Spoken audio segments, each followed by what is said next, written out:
태국과 캄보디아 국경에서 충격적인 사건이 벌어졌습니다. 이 사건은 10분 동안 벌어진 후 이 두 나라는 어둠의 그림자에서 서로 전쟁을 벌이고 있는데요. 중국은 캄보디아를 통해 태국의 숨통을 조여오고 있습니다. 도대체 이 두 나라 사이에는 어떤 세력이 있었던 걸까요? 안녕하세요. 저는 미국의 어느 대학교에 다니고 있는 엘라입니다. 오늘 아침 국제정치학 강의실에 들어서자마자 분위기가 평소와 달랐어요. 교수님은 동남아시아 지도 하나를 대형 스크린에 띄우셨죠. 지도 위에는 태국과 캄보디아 국경 지역이 빨간색으로 표시되어 있었어요. 여러분, 지난주에 무슨 일이 일어났는지 아시나요? 교수님의 질문에 강의실이 순간 조용해졌어요. 몇몇 학생들이 스마트폰을 들여다보기 시작했죠. 태국 우볼라 차타니주 남위안 지역에서 태국군과 캄보디아군 간의 총격전이 발생했습니다. 캄보디아 병사 1명이 사망했고 태국군 측에는 사망자가 없었죠. 충돌 시간은 고작 10분 정도였습니다. 하지만 20분이 동남아시아 전체의 군사적 긴장을 한순간에 끌어올렸죠. 저는 펜을 들고 노트에 적기 시작했어요. 태국, 캄보디아 국경 총격전, 캄보디아 병사 1명 사망, 10분간 지속. 10분이라는 시간이 참 짧게 느껴졌는데 교수님 표정을 보니 그게 전부가 아닌 것 같았죠. 흥미로운 건 양국 국방부가 모두 자국이 먼저 공격당했다고 주장하고 있다는 점입니다. 이런 상황에서 누가 먼저 총을 쐈는지 확인하는 것은 거의 불가능하죠. 국경 분쟁에서는 항상 이런 진실의 공백이 존재합니다. 제 옆자리에 앉은 마이클이 작은 소리로 또 국경 분쟁이네. 중동이랑 비슷한 패턴 아냐? 라고 중얼거렸어요. 저도 처음에는 그렇게 생각했죠. 세계 곳곳에서 벌어지는 수많은 국경 분쟁 중 하나일 거라고요. 교수님께서 지도를 더 확대하시면서 설명을 이어가셨어요. 남위안 지역을 보세요. 이곳은 국경선이 모호하고 중첩되어 있는 곳입니다. 화면에 나타난 위성 사진을 보니 정말 복잡했어요.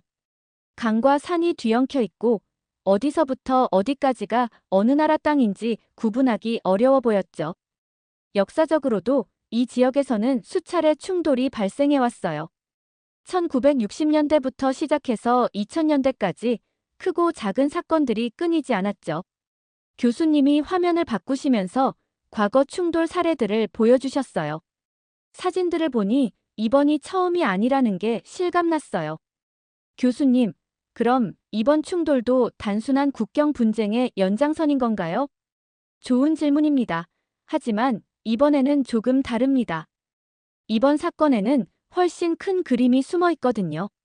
저는 노트 필기를 멈추고 교수님을 바라봤어요.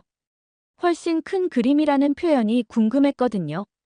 교수님께서는 항상 이런 식으로 우리의 호기심을 자극하시곤 했죠. 단 10분이었지만 동남아에서 국경 갈등은 결코 가볍지 않습니다. 특히 이번 사건은 단순히 두 나라 간의 문제가 아니에요. 이 지역에는 훨씬 큰 손이 개입되어 있거든요. 이번 총격전 이후 캄보디아 정부의 반응을 보면 흥미로운 점들이 있습니다. 평소라면 양국이 조용히 외교적으로 해결하려고 했을 텐데 이번에는 처음부터 국제사회에 알리는 쪽으로 방향을 잡았어요. 앞자리 학생 하나가 왜 그런 거죠? 라고 물었어요.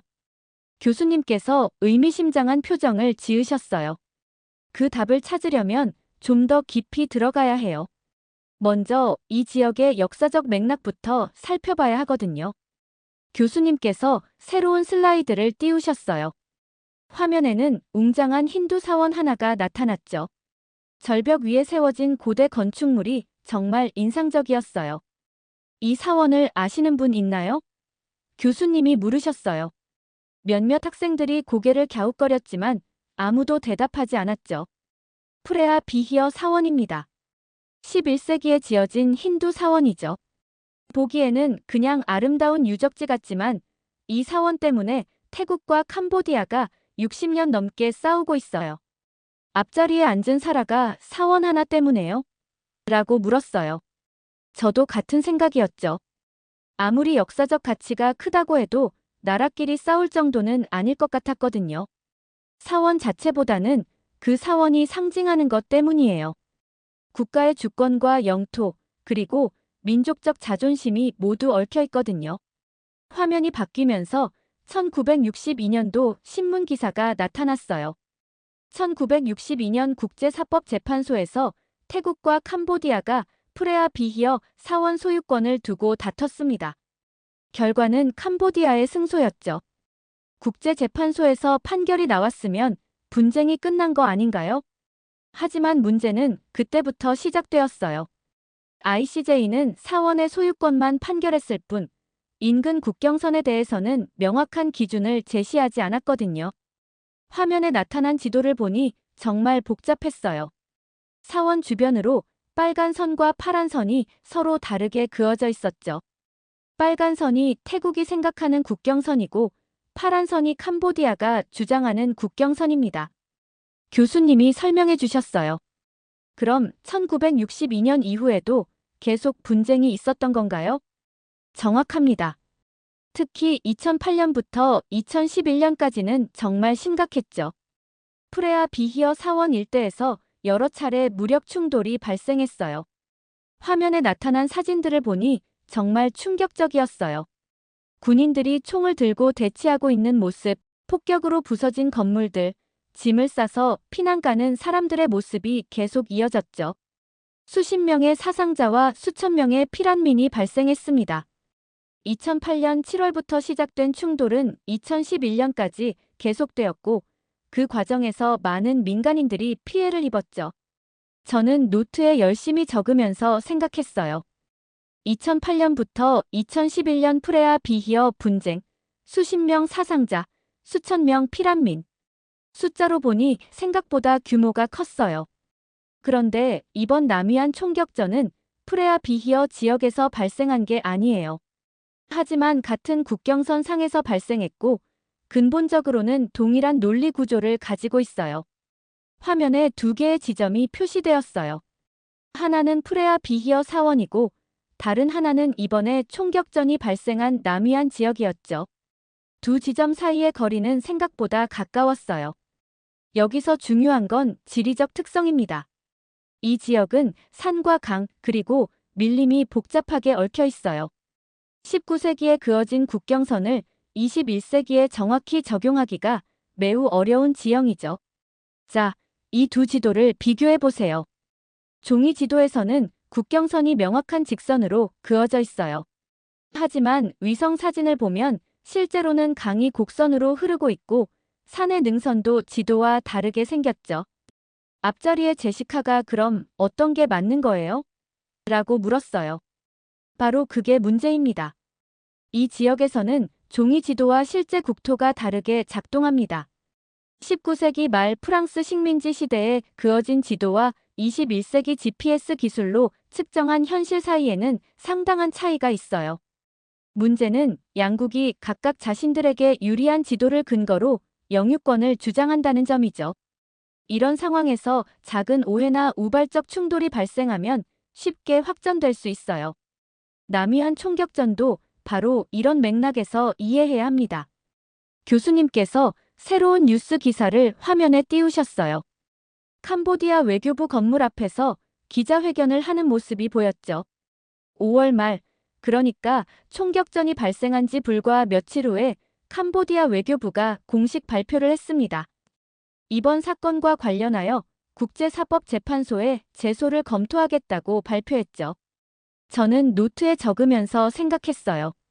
앞서 들었던 내용으로는 1962년에 이미 ICJ에서 판결이 났었는데 왜 다시 제소를 검토한다는 걸까요?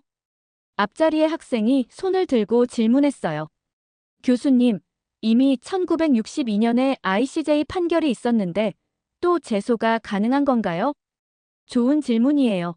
1962년 판결은 프레아 비히어 사원에 대한 것이었고 이번에는 남위안 지역에서의 주권 침해를 이유로 새로운 소송을 제기하겠다는 거예요. 법적으로는 가능하죠. 문제는 캄보디아가 왜 갑자기 이런 강경한 태도를 보이느냐는 점입니다. 과거 분쟁들을 보면 보통은 조용한 외교를 통해 해결하려고 했거든요. 이번이 과거 분쟁 이후 처음으로 캄보디아가 다시 국제적 법 절차를 언급한 사례입니다. 외교적 강경 기조로 해석되죠. 뒤쪽에서 한 학생이 그럼 캄보디아가 더 자신감을 갖게 된 이유가 있다는 건가요? 라고 물었어요. 바로 그 점이 핵심입니다. 훈 마네 총리가 자발적으로 그렇게 나섰을까요? 훈 마네 총리는 작년에 집권한 신임 총리입니다. 아버지인 훈센과는 다른 스타일을 보여주고 있지만 기본적으로는 신중한 외교를 선호해왔죠.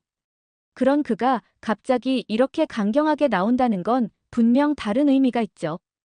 교수님이 말씀을 멈추시고 새로운 화면을 띄우셨어요. 중국과 캄보디아 국기가 나란히 걸린 사진이 나타났죠. 중국, 캄보디아 관계를 살펴볼 필요가 있어요. 최근 몇 년간 두 나라의 관계는 그냥 친밀한 정도가 아니라 거의 종속적 관계에 가까워졌거든요. 화면에 시아누크빌 항만의 사진이 나타났어요. 거대한 크레인들과 컨테이너들이 가득한 현대적인 항만이었죠. 시아누크빌 항만에 대한 중국의 투자를 보세요. 중국이 수십억 달러를 투자해서 이 항만을 완전히 현대화했어요. 지금은 사실상 중국이 운영하고 있다고 봐도 무방하죠. 문제는 이게 단순한 경제 투자가 아니라는 점입니다. 교수님께서 새로운 사진을 보여주셨어요. 군함들이 정박해 있는 해군기지 모습이었죠. 르암 해군기지를 보세요. 여기에 중국 해군이 사용할 수 있는 시설을 건설하고 있어요. 공식적으로는 시설 현대화 지원이라고 하지만 실제로는 중국 해군의 남중국해 진출 거점을 만들고 있는 거죠. 앞자리에 사라가 놀란 표정으로 그럼 캄보디아에 중국 군대가 주둔하는 건가요? 라고 물었어요. 아직은 정식 주둔은 아니에요. 하지만 골든 드래곤이라는 이름으로 정기적인 연합 군사 훈련을 하고 있어요. 사실상 중국군이 캄보디아에서 자유롭게 활동할 수 있는 환경이 조성된 거죠. 화면에 군사훈련 사진들이 나타났어요. 중국군과 캄보디아군이 함께 훈련하는 모습들이었는데 규모가 생각보다 컸어요. 저는 노트에 적으면서 충격을 받았어요. 시하누크빌 항만, 중국 투자, 르암 해군기지, 중국 해군 사용권, 골든 드래곤 연합훈련. 이렇게 나열하고 보니 중국의 영향력이 정말 큰 것 같았어요. 여기서 중요한 건 타이밍입니다. 총격전 이후 캄보디아의 강경한 ICJ 제소 검토 발표가 나온 게 우연일까요? 뒤쪽의 학생이 조심스럽게 손을 들고 물었어요. 교수님, 그럼 중국이 직접 개입했다는 말씀인가요? 교수님께서 잠시 생각하시더니 신중하게 대답하셨어요. 직접적인 증거는 없어요. 하지만 상황을 종합해보면 충분히 추론할 수 있죠. 중국의 남중국해 전략을 보세요. 중국은 이 지역에서 미국의 영향력을 견제하고 자신들의 세력권을 확장하려고 해요. 그런데 태국은 미국과 전통적으로 우호 관계를 유지하고 있죠. 지도를 보니 상황이 좀 더 명확해졌어요. 중국, 캄보디아, 태국의 위치와 각각의 국제적 관계를 고려하면 복잡한 지정학적 게임이 벌어지고 있는 것 같았어요. 중국이 물리적 무력 대신 외교, 법률 수단을 통해 국경 긴장을 이용하고 있는 겁니다. 캄보디아를 통해 태국을 압박하고 동시에 이 지역에서 자신들의 존재감을 키우는 일석이조의 전략이죠. 제가 손을 들고 질문했어요. 그럼 캄보디아는 중국의 대리인 역할을 하고 있다는 건가요? 정확한 표현이에요. 중국은 직접 나서지 않고 캄보디아를 앞세워서 자신들의 목적을 달성하려는 거죠. 이런 방식이 훨씬 안전하고 효과적이거든요. 강의실의 분위기가 무거워졌어요. 단순해 보였던 국경 분쟁이 사실은 훨씬 큰 국제적 권력 게임의 일부라는 걸 깨달았거든요. 이제 태국 쪽 반응을 살펴볼까요? 캄보디아가 ICJ 제소를 검토하겠다고 강경하게 나온 반면 태국 정부의 반응은 어땠을까요? 태국 정부는 공식 논평을 내지 않았습니다. 외교부 명의로 단 한 줄만 발표했죠. 양국 대화를 통해 해결하길 희망한다. 교수님께서 태국 총리 패통탄의 사진을 보여주시며 설명하셨어요. 패통탄 총리는 관련 사안에 대해 완전히 침묵했어요. 국회에서도 기자회견에서도 별다른 입장을 밝히지 않았죠.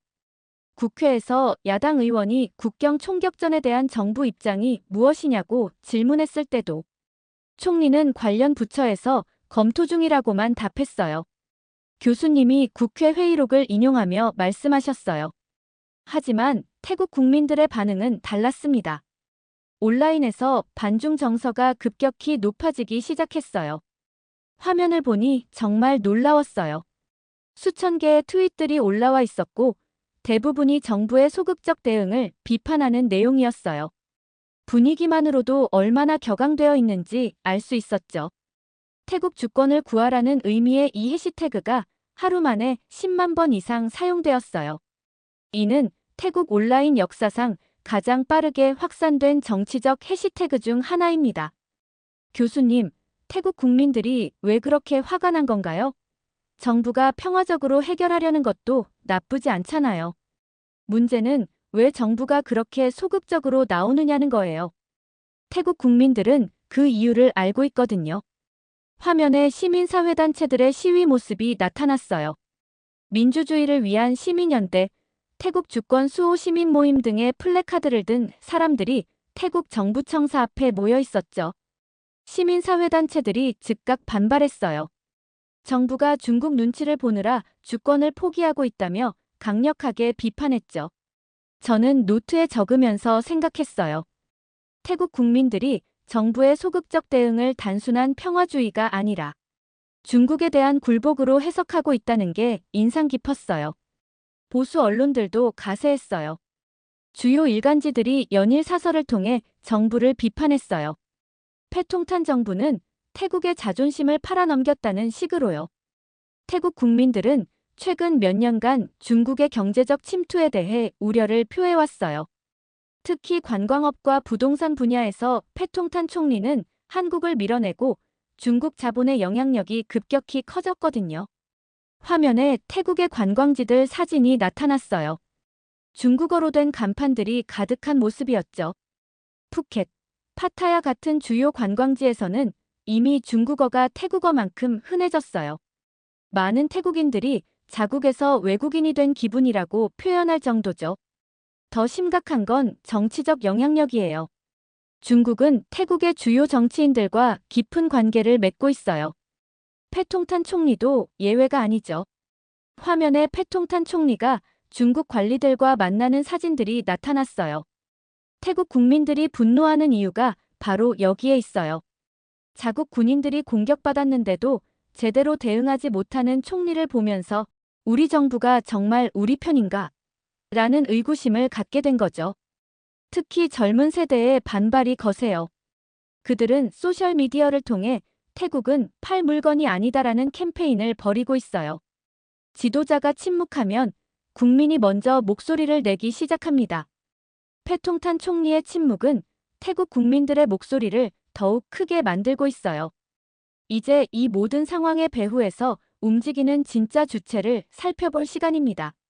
총격전 발생 후 외신들이 흥미로운 보도를 시작했어요. 중국이 비공식 외교 경로를 통해 태국에 접촉했다는 내용들이죠. 공식적인 대사관이나 외교부 채널이 아니라 기업인이나 학자, 전직 관료들을 통한 접촉을 말해요. 겉으로는 개인적 만남처럼 보이지만 실제로는 정부의 메시지를 전달하는 거죠. 로이터 보도에 따르면 중국 측에서 태국에 두 가지를 요청했다고 해요. 사태 확대 자제와 조용한 외교 유지였죠. 여기서 중요한 건 중국의 접근 방식입니다. 단순히 부탁만 한 게 아니라 은근한 압박도 가했어요. 화면에 중국 관광객들이 태국 공항에 가득한 사진이 나타났어요. 그리고 태국의 대형 건설 현장들도 보였죠. 관광 산업과 인프라 투자에 대한 유보 가능성을 은근히 암시했다고 해요. 태국 경제에서 중국이 차지하는 비중을 생각해 보세요. 이건 협박에 가까운 거죠. 예를 들어 양국 관계의 안정이 경제 협력의 전제 조건이라는 식으로요. 중국은 총이나 미사일이 아니라 경제와 국제기관을 통해 외교적 고립을 연출하는 기술자입니다.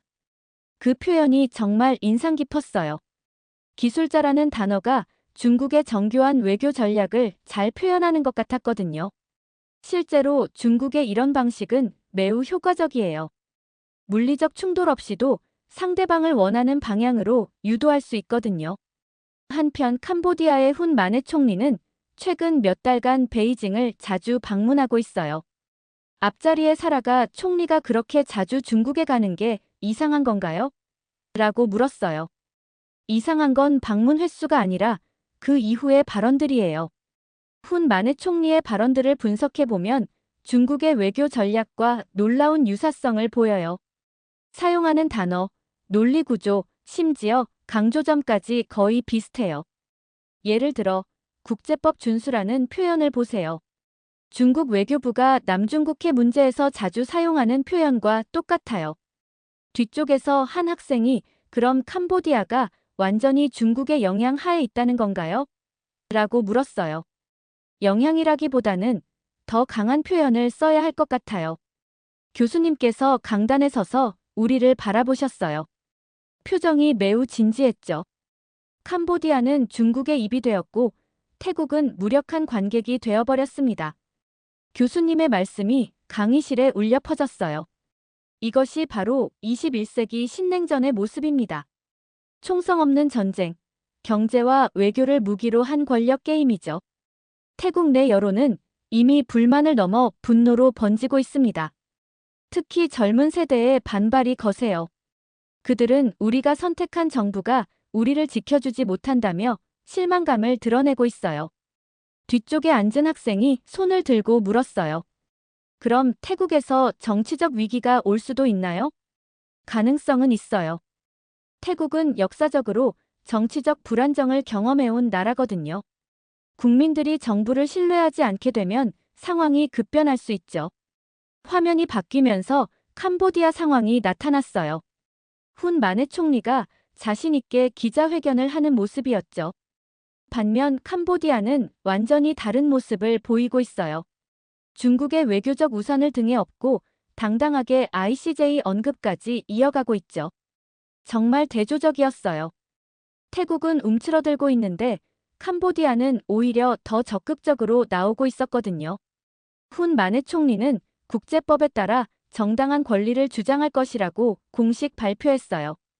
이는 ICJ 제소를 본격적으로 추진하겠다는 의미로 해석돼요. 제 옆에 마이클이 캄보디아가 왜 이렇게 자신있게 나올 수 있는 거죠? 라고 물었어요. 바로 중국이라는 든든한 후원자가 있기 때문이에요. 중국의 경제적, 외교적 지원을 받고 있으니 국제 무대에서도 당당할 수 있는 거죠. 교수님께서 강단을 천천히 걸으며 강의를 정리하기 시작하셨어요. 오늘 우리가 살펴본 사례를 통해 무엇을 배울 수 있을까요? 저는 펜을 들고 마지막 정리를 받아 적을 준비를 했어요. 첫째, 국경 분쟁은 더 이상 단순한 영토 문제가 아닙니다. 21세기에는 지정학적 권력 게임의 도구로 활용되고 있어요. 둘째, 경제적 의존 관계가 외교적 자율성을 제약합니다. 캄보디아처럼 한 나라에 과도하게 의존하면 독립적인 외교가 어려워져요. 셋째, 국민의 지지 없는 외교는 지속 가능하지 않습니다. 태국 사례에서 보듯이 국민이 납득하지 못하는 외교는 결국 정치적 위기로 이어져요. 교수님께서 마지막으로 우리를 바라보며 의미 깊은 말씀을 하셨어요. 국경은 지도 위에 있는 선이 아닙니다. 국가가 어떻게 싸우고 보호하는가에 따라 생기는 실체예요. 선이 국경을 만드는 게 아니라 의지가 국경을 만드는 거죠. 그 말씀을 듣고 저는 깊은 감동을 받았어요. 국경이라는 개념에 대해 완전히 새로운 시각을 갖게 되었거든요. 교수님께서 강의 자료를 정리하시며 말씀하셨어요. 오늘 강의는 여기서 마치겠습니다. 태국, 캄보디아 분쟁이 어떻게 전개될지 계속 지켜보시기 바라요. 강의가 끝나자 학생들이 하나둘 자리를 뜨기 시작했어요. 저는 노트를 천천히 정리하면서 오늘 들은 내용을 되새겨봤어요. 단순해 보였던 10분간의 총격전이 사실은 이렇게 복잡한 국제 정치의 산물이었다니요. 중국의 정교한 외교 전략, 캄보디아의 경제적 종속, 태국의 외교적 딜레마, 그리고 국민들의 분노까지. 저는 가방을 메고 강의실을 나서면서 생각했어요.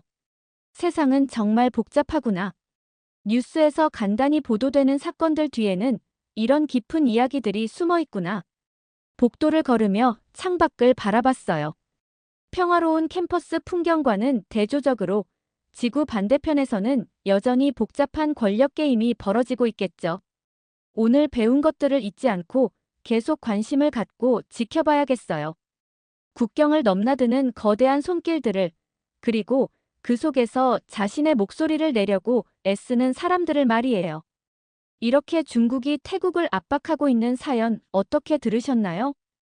21세기에는 전쟁이 없이도 이러한 일들이 벌어진다는 사실이 너무나 충격적이었습니다.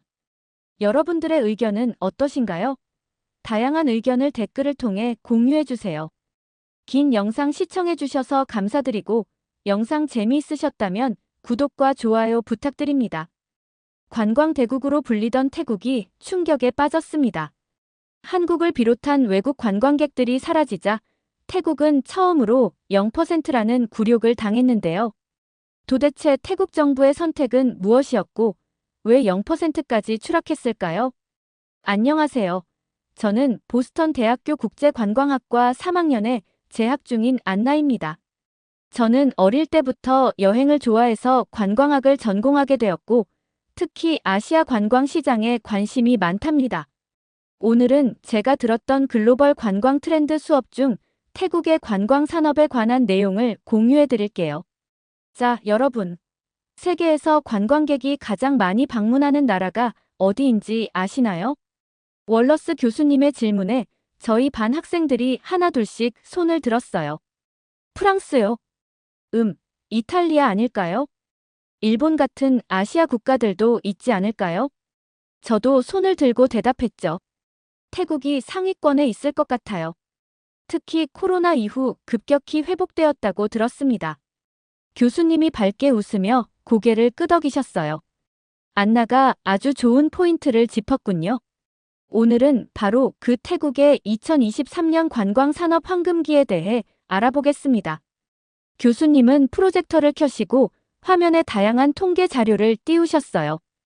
2023년 기준으로 태국은 약 3,900만 명의 관광객이 방문한 세계 10대 관광대국 중 하나였습니다. 정말 놀라운 숫자죠? 이는 코로나 이전 수준을 거의 회복한 수치인데요. 저는 재빨리 노트북을 꺼내 필기를 시작했어요. 교수님은 국가별 관광객 수를 자세히 설명해 주셨습니다. 중국에서 온 관광객이 약 1,100만 명으로 가장 많았고, 일본에서 190만 명, 한국에서 180만 명, 유럽 전체에서는 약 600만 명, 그리고 우리 미국에서도 130만 명이 태국을 방문했습니다. 여러분, 이 숫자가 의미하는 바가 무엇일까요? 저는 손을 들고 말했어요. 아시아 국가들, 특히 중국의 비중이 매우 높다는 것을 알 수 있습니다. 그만큼 지리적 접근성이 중요한 요소인 것 같아요. 맞아요, 안나. 그런데 더 흥미로운 사실이 있습니다. 교수님은 화면을 넘기며 호텔 산업에 관한 슬라이드를 보여주셨어요. 태국에서는 메리어트, 힐튼, 인터컨티넨탈 같은 외국계 호텔들이 큰 성공을 거두었습니다. 왜 그럴까요?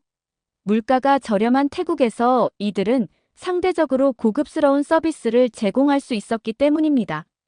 미국이나 유럽에서는 감당하기 어려운 5성급 호텔을 태국에서는 훨씬 저렴하게 이용할 수 있었던 거죠. 교수님의 설명을 들으며 저는 작년에 가족과 함께 갔던 푸켓 여행이 생각났어요. 정말 고급스러운 리조트였는데 미국 가격의 3분의 1 정도였으니까요. 그리고 특별히 주목할 만한 사실이 있습니다. 바로 한국 관광객들의 소비 패턴입니다. 교수님은 한국 관광객에 관한 자세한 데이터를 보여주셨어요. 방문객 수로만 보면 중국이 압도적이지만 1인당 평균 소비 금액은 한국 관광객이 가장 높았습니다.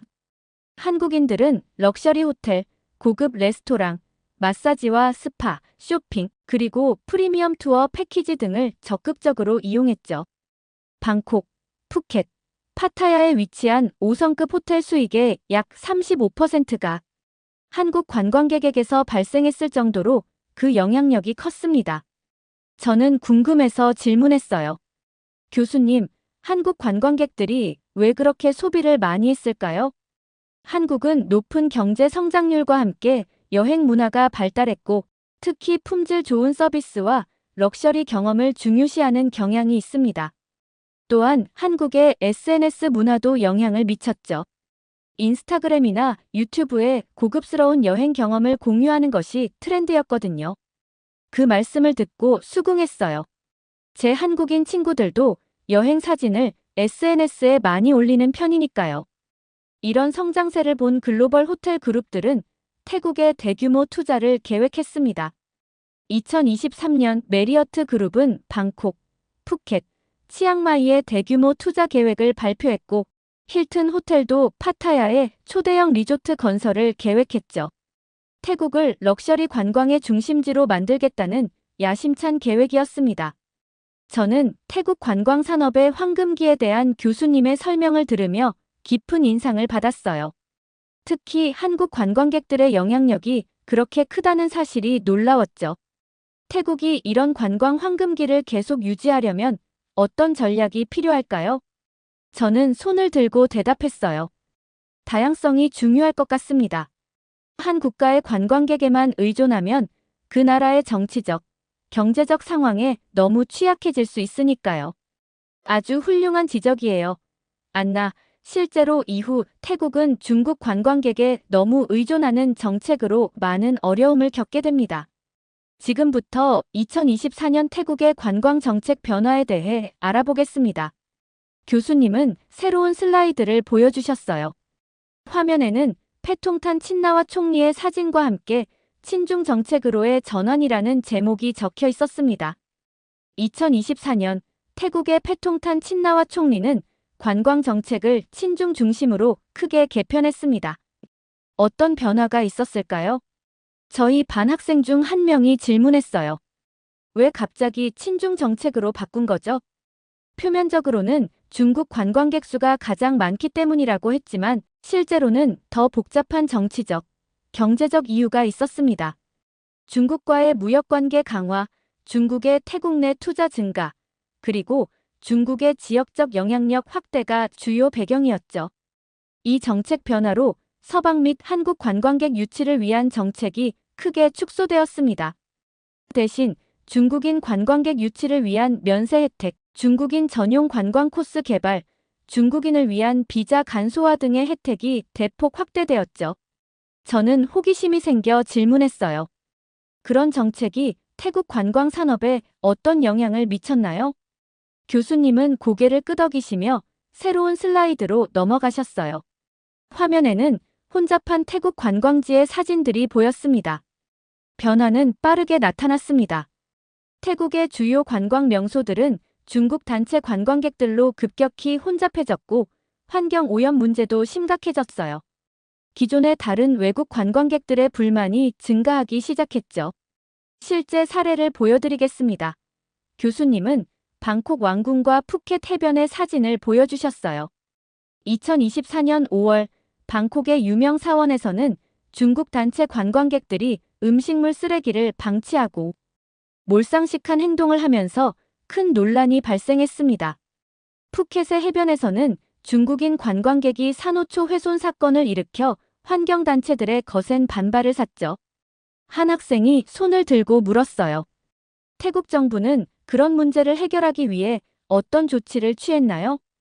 불행히도 패통탄 정부는 이런 문제에 효과적으로 대응하지 못했습니다. 오히려 중국 관광객들을 더 많이 유치하는 데 집중했죠. 이는 결국 한국과 일본, 유럽 등 다른 국가에서 오는 관광객들이 태국 여행을 기피하는 현상으로 이어졌습니다. 교수님은 새로운 슬라이드를 보여주셨는데 이번에는 한국과의 관계 악화라는 제목이 있었어요. 더 흥미로운 점은 태국과 한국의 관계 악화입니다. 한국 정부는 태국 불법 체류자 증가 문제로 인해 태국인의 한국 입국 심사를 강화했습니다. 이에 대한 보복 조치로 태국 정부는 한국과의 교류를 줄이고 중국과의 협력을 더욱 강화했죠. 저는 놀라서 물었어요. 그렇게 외교적인 문제까지 발생했군요. 한국 정부가 불법 체류 문제 해결을 위해 여러 차례 협력을 요청했지만 패통탄 친나와 총리는 실질적으로 협조하지 않았습니다. 이런 상황에서 태국 내 전문가들 사이에서는 패통탄 총리가 개인적 이익을 위해 중국과 결탁했다는 의혹까지 제기되었죠. 교수님은 다음 슬라이드로 넘어가셨어요. 화면에는 비어있는 호텔 로비와 한적한 관광지 사진이 보였습니다. 이런 변화가 태국 관광 산업 전반에 어떤 영향을 미쳤을까요? 과거에는 서방, 한국, 일본 관광객들이 외국계 호텔을 찾으며 태국 경제에 크게 기여했습니다. 하지만 2024년부터는 상황이 달라졌어요. 중국 단체 관광객들은 주로 태국 내 중국계 호텔과 리조트만 이용하면서 외국계 호텔들의 매출이 급감했죠. 교수님은 트립 어드바이저와 같은 여행 리뷰 사이트의 스크린샷을 보여주셨어요. SNS와 여행 리뷰 사이트에는 태국의 관광지 관리가 너무 엉망이다라는 평가가 급증했습니다. 이전에 태국을 자주 방문했던 관광객들이 더 이상 방문하지 않겠다는 리뷰가 늘어났죠. 한 학생이 손을 들고 물었어요. 그럼 태국 정부의 친중 정책이 결국 경제적으로도 손해를 가져온 건가요? 표면적으로는 중국 관광객 수가 늘어나 단기적인 방문객 수는 증가했습니다. 하지만 질적인 측면에서는 큰 손실이 있었죠. 앞서 안나가 언급했듯이 한국 관광객들의 1인당 소비액이 가장 높았는데 이들이 감소하면서 전체 관광 수입은 오히려 줄어들었습니다. 저는 교수님의 설명을 들으며 깊은 생각에 잠겼어요. 한 국가의 관광 정책이 얼마나 중요한지, 그리고 균형 잡힌 접근이 얼마나 필요한지 실감했죠. 더 심각한 문제는 장기적인 관광 인프라와 평판의 손상입니다. 태국은 오랜 기간 미소의 나라, 친절한 서비스의 나라로 알려져 왔습니다. 하지만 이런 급격한 변화로 인해 태국 관광의 질적 측면이 크게 훼손되었고, 한번 손상된 이미지를 회복하는 데는 훨씬 더 많은 시간과 노력이 필요하죠. 덕분에 역사상 처음으로 외국인 관광객 증가율이 0%에 달하는 수준이 되었습니다. 이번 사례를 통해 우리가 배울 수 있는 가장 중요한 교훈은 무엇일까요? 저는 다시 한번 손을 들었어요. 관광 정책에서 다양성과 균형이 얼마나 중요한지 알 수 있었습니다. 단기적인 이익을 위해 한 국가에 너무 의존하는 정책은 장기적으로 관광 산업 전체를 위험에 빠뜨릴 수 있다는 것을 보여주는 사례인 것 같아요. 정확합니다. 관광학을 공부하는 여러분들이 꼭 기억해야 할 중요한 교훈입니다. 베트남, 말레이시아, 인도네시아 같은 국가들은 태국의 실수를 교훈 삼아 더 균형 잡힌 관광 정책을 펼치고 있습니다. 특히 베트남은 한국과 일본 관광객 유치에 더욱 노력하고 있죠. 교수님은 다음 슬라이드로 넘어가셨어요.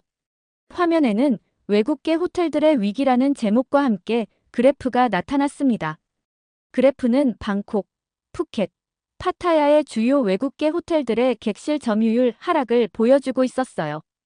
이제 패통탄 정부의 친중 정책이 태국 관광 산업의 핵심 축이었던 외국계 호텔들에게 어떤 영향을 미쳤는지 살펴보겠습니다. 2024년 중반부터 메리어트, 힐튼, 인터컨티넨탈 등 글로벌 호텔 체인들의 객실 점유율이 급격히 하락했습니다. 과거에는 평균 80% 이상을 유지했던 객실 점유율이 50% 이하로 떨어졌죠. 이런 급격한 하락은 호텔 운영에 있어 손익분기점을 밑도는 수준입니다. 호텔 산업에서는 보통 60에서 65% 정도의 객실 점유율이 손익분기점으로 여겨지거든요. 교수님은 다음 슬라이드로 넘어가셨어요. 이번에는 태국 주요 도시의 호텔 지도가 보였는데 빨간색으로 표시된 부분이 꽤 많았습니다. 방콕, 푸켓, 파타야의 외국계 호텔들이 연이어 구조조정을 발표했습니다. 빨간색으로 표시된 곳은 이미 문을 닫았거나 운영을 축소한 호텔들입니다. 방콕에서만 15개의 5성급 호텔이 직원을 30% 이상 감축했고 푸켓에서는 7개의 유명 리조트가 영업을 중단했습니다. 한 학생이 손을 들고 질문했어요. 왜 이렇게 갑자기 무너진 건가요? 무엇보다 주요 고객층인 한국, 일본, 유럽, 미국 관광객들이 급감했기 때문입니다. 특히 한국 관광객들은 5성급 호텔을 주로 이용했고 1인당 소비액도 높았죠. 중국 관광객들은 수는 많았지만 대부분 중국계 호텔과 리조트를 이용했기 때문에 외국계 호텔들에게는 도움이 되지 않았습니다. 교수님은 태국 호텔 협회의 성명서를 화면에 띄우셨어요. 태국 내 호텔 업계는 럭셔리 관광 산업이 붕괴하고 있다고 경고했습니다. 이 성명서에 따르면 태국은 20년 동안 쌓아온 고급 관광지로서의 명성을 1년 만에 잃어버릴 위기에 처해 있다고 합니다. 제가 궁금해서 질문했어요. 그런 상황을 개선하기 위한 노력은 없었나요? 교수님은 고개를 가로저으셨어요. 안타깝게도 패통탄 정부는 이 문제를 해결하기 위한 실질적인 조치를 취하지 않았습니다. 오히려 상황이 더 악화되는 결정을 내렸죠. 화면에는 메리어트 그룹의 공식 발표가 나타났어요. 2024년 9월 메리어트 그룹은 태국 내 신규 호텔 투자 계획을 전면 철회했습니다. 이전에 방콕, 푸켓, 치앙마이에 대규모 리조트와 호텔을 건설할 계획이었는데 변화된 관광 환경과 불확실한 미래 전망을 이유로 투자를 취소한 것이죠. 비슷한 시기에 일본 최대 호텔 체인인 도쿄 호텔 그룹도 태국 투자 철수를 발표했습니다. 더 충격적인 사례도 있습니다. 2024년 10월 파타야의 유명 5성급 호텔이 적자를 견디지 못하고 매각을 결정했습니다. 이 호텔은 30년 넘게 파타야의 랜드마크로 자리 잡았던 곳인데 결국 중국 투자자에게 헐값에 팔리게 되었죠. 이런 위기 상황에서 패통탄 정부는 외국계 호텔에 대한 세금 감면 정책마저 철회했습니다. 이전에는 외국 투자를 유치하기 위해 5년간 법인세 감면 혜택을 제공했는데 이 정책을 없앤 것이죠. 결국 이는 호텔 기업들의 철수를 더욱 가속화했습니다. 한 학생이 손을 들고 물었어요. 왜 정부가 그런 결정을 내렸을까요? 경제적으로 봤을 때 이해가 안 되는데요. 교수님은 조심스럽게 대답하셨어요. 공식적으로는 재정 적자를 줄이기 위한 조치라고 발표했습니다. 하지만 많은 전문가들은 중국 투자자들이 철수하는 외국계 호텔들을 저렴하게 인수할 수 있도록 하는 정책이라고 비판했죠. 실제로 매각된 혹은 매각 중인 대부분의 호텔이 중국 기업의 헐값으로 팔리고 있습니다. 저는 생각에 잠겼어요. 단지 관광객 유치 정책의 변화가 아니라 더 복잡한 경제적, 정치적 이해관계가 얽혀 있는 것 같았거든요. 태국의 관광 산업 붕괴는 단순한 실수가 아닌 의도적인 정책 선택의 결과일 수 있습니다. 그리고 그 결과 태국은 수십 년간 쌓아온 고급 관광지로서의 명성을 잃어가고 있죠. 교수님은 다음 슬라이드로 넘어가셨어요. 화면에는 태국 관광의 정체성 상실이라는 제목이 보였습니다. 태국 관광의 핵심 경쟁력이 무엇이었는지 생각해 봅시다. 제 옆자리 친구가 손을 들고 대답했어요. 저렴한 가격에 고급스러운 서비스를 즐길 수 있다는 점이요. 정확합니다. 외국인 관광객들은 상대적으로 저렴한 가격의 고급 호텔을 이용하려 태국을 찾았습니다. 서방, 한국, 일본에서는 감당하기 어려운 5성급 호텔과 리조트를 태국에서는 훨씬 합리적인 가격에 이용할 수 있었죠. 교수님은 두 장의 사진을 나란히 보여주셨어요. 하나는 화려한 외국계 5성급 호텔 로비, 다른 하나는 허름한 중국계 호텔의 모습이었습니다. 하지만 2024년 이후 중국 관광객들 위주로 바뀌면서 외국인들은 서비스가 좋지 않은 중국 호텔을 이용해야 하는 상황이 되었습니다. 외국계 호텔들이 줄어들면서 태국 관광 산업은 고급 관광에서 저가 관광으로 전락했죠. 저는 궁금한 점이 있어 손을 들었어요. 그럼 지금도 태국을 찾는 관광객 수는 많은 건가요? 숫자만 놓고 보면 관광객 수는 여전히 많습니다. 하지만 관광객의 구성과 질이 완전히 달라졌어요. 1인당 소비액이 높은 고급 관광객들이 사라지고 주로 중국인 단체 관광객들이 주를 이루게 되었죠. 이는 태국 경제에 큰 타격을 주었습니다. 교수님은 다음 슬라이드로 넘어가셨어요. 화면에는 국제사회의 반응이라는 제목과 함께 여러 국제 언론의 보도 내용이 정리되어 있었습니다. 2024년 11월 태국 관광산업협회에서 충격적인 보고서를 발표했습니다. 태국은 더 이상 서방 관광객들이 선호하는 여행지가 아니다. 이 보고서는 국제사회에 큰 반향을 일으켰죠. 교수님은 CNBC 방송의 보도 장면을 보여주셨어요. 태국 관광대국에서 관광위기 국가로 전락이라는 제목의 특별 보도였습니다. 세계적인 언론들이 태국의 급격한 몰락에 주목했어요. 한 학생이 질문했어요. 다른 아시아 국가들은 어떤 반응을 보였나요? 아시아 국가들, 특히 한국과 일본의 반응도 주목할 만했습니다. 한국과 일본의 주요 여행사들은 태국 패키지 상품을 대폭 축소했어요. 그리고 대신 베트남과 인도네시아 여행 상품을 확대했죠. 실제로 2024년 4분기부터 한국인의 베트남 방문객 수가 태국 방문객 수를 처음으로 추월했습니다. 저는 이 내용을 열심히 필기하며 동남아시아 관광 시장의 역학관계가 어떻게 변화하고 있는지 깊이 생각했어요. 태국 내부에서도 비판의 목소리가 커졌습니다. 태국 내 관광 전문가들은 태국 정부의 친중 정책이 장기적으로 관광 산업을 망치고 있다며 비판했습니다. 특히 전직 관광부 장관들이 공개적으로 패통탄 정부를 비판하는 서한을 발표하기도 했죠. 교수님은 마지막 슬라이드로 넘어가셨어요. 화면에는 태국 관광의 미래는? 이라는 질문이 적혀 있었습니다. 태국이 다시 관광대국으로 돌아갈 수 있을까요? 이는 매우 어려운 질문입니다. 한번 무너진 관광 인프라와 명성을 회복하는 것은 새로 구축하는 것보다 훨씬 어렵습니다. 태국이 다시 과거의 영광을 되찾기 위해서는 근본적인 정책 변화와 함께 서방, 한국, 일본 등 다양한 국가의 관광객들을 다시 유치하기 위한 노력이 필요할 것입니다. 교수님은 잠시 멈추시고 교실을 둘러보셨어요. 모든 학생들이 집중하고 있었죠. 오늘 우리가 배운 태국의 사례를 정리해 볼게요. 태국의 친중 정책은 단기적으로 중국 관광객 증가라는 효과를 가져왔습니다. 그러나 장기적으로는 관광 산업의 다양성을 잃고 외국 투자까지 감소하는 결과를 낳았죠. 교수님은 태국 관광 산업의 변화를 보여주는 그래프를 가리키셨어요.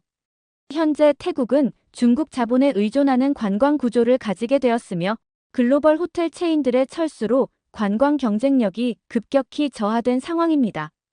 일단 무너진 고급 관광 인프라는 쉽게 복구되지 않습니다. 특히 글로벌 브랜드들이 한번 신뢰를 잃으면 그들을 다시 설득하는 것은 매우 어려운 일이죠. 저는 이 내용이 관광학을 공부하는 제게 정말 중요한 교훈이라고 느꼈어요. 정부의 정책 결정이 얼마나 큰 영향을 미치는지 실감할 수 있었거든요. 태국이 과거의 명성을 되찾기 위해서는 무엇보다 관광객 다변화 정책이 필수적입니다. 그리고 서방 투자자들의 신뢰를 회복하는 것도 중요하죠. 이는 단순히 마케팅 전략의 문제가 아니라 근본적인 관광 정책과 외교 관계의 재정립이 필요한 일입니다. 제 앞자리에 앉아있던 학생이 손을 들고 질문했어요. 교수님, 그렇다면 태국은 앞으로 어떻게 될까요? 회복이 가능할까요? 교수님은 잠시 생각에 잠기시더니 진지한 표정으로 대답하셨어요. 한 가지 확실한 것은 태국이 한때 세계 최고의 관광 대국이었던 시절은 끝났다는 점입니다. 최소한 가까운 미래에는 그 지위를 되찾기 어려울 것 같네요. 교수님은 마지막 슬라이드를 보여주셨어요. 그곳에는 교훈과 전망이라는 제목 아래 몇 가지 요점이 정리되어 있었습니다. 오늘 강의의 핵심 교훈은 이렇습니다. 첫째, 관광 정책은 단기적 이익보다 장기적 지속 가능성을 고려해야 합니다. 둘째, 특정 국가에 과도하게 의존하는 전략은 위험합니다. 셋째, 고급 관광 인프라와 명성은 구축하는 데 오랜 시간이 걸리지만 무너지는 것은 순식간입니다. 강의가 끝나고 교실을 나오면서 저는 오늘 배운 내용을 깊이 생각했어요. 관광학과 학생으로서 태국의 사례는 재개 관광 산업의 복잡성과 취약성을 생생하게 보여주었습니다. 언젠가 제가 관광 정책이나 호텔 경영에 관련된 일을 하게 된다면 오늘 배운 교훈을 꼭 기억해야겠다고 다짐했어요. 그리고 한 가지 더 깨달은 점은 관광 산업이 얼마나 빠르게 변화할 수 있는지였어요. 불과 1, 2년 만에 세계적인 관광 대국이 몰락할 수 있다는 사실이 놀라웠죠. 이는 관광 산업에서 일하고자 하는 저에게 항상 변화에 대비하고 다양성과 균형의 중요성을 명심해야 한다는 교훈을 주었습니다. 이렇게 한국과의 관계가 악화되자 중국과 손을 잡은 태국에 대한 사연 어떻게 들으셨나요? 반한 감정 때문에 중국과 협력을 하자 세계적으로 관광 대국인 태국이 이렇게 쉽게 무너질 수 있다는 사실에 놀랐습니다. 그리고 중국의 유입으로 인해 고급 호텔들마저 투자를 철수한다는 사실에 다른 동남아시아 국가를 가야겠다는 생각이 들었습니다. 여러분들의 의견은 어떠신가요? 다양한 의견을 댓글을 통해 공유해주세요. 긴 영상 시청해주셔서 감사드리고 영상 재미있으셨다면 구독과 좋아요 부탁드립니다.